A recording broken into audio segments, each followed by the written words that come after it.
And a salute from Mr. Nelson Mandela. Nelson Mandela was in prison for 27 years. When he was released, the world was waiting for him. I had no imagination that I was going to meet such a big crowd. There to cover the improbability of it all, Rick Stengel, then a stringer for Rolling Stone. As a journalist, I missed the civil rights struggle. And the place that a civil rights struggle was going on was in South Africa in the 1980s. I wanted to go. Mandela needed a ghostwriter for his autobiography. Stengel recorded 70 hours of interviews with him. Mandela had just returned from a trip to the rest of Africa. In the podcast, you hear history unfold. Do you feel that you came out a stronger man after all those years in prison than you were when you went into prison?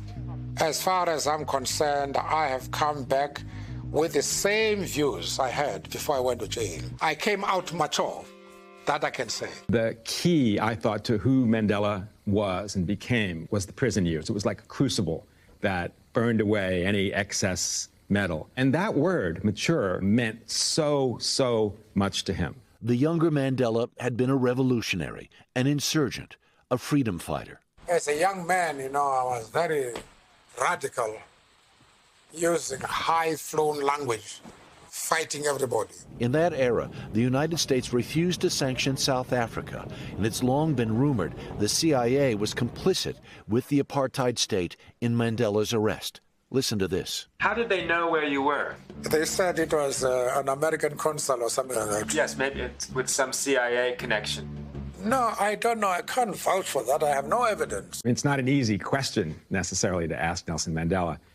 But in the research I've done since then, I'm absolutely convinced that the CIA did tip off the South African police as to his whereabouts. Stengel, an NBC News contributor, wrote Long Walk to Freedom from transcripts. He'd not listened to the tapes in decades. When I first started hearing it, after not hearing it, I teared up all the time. For in Mandela, Stengel encountered the rarest of men, a person with unequivocal moral certainty. What was that one true thing that you learned?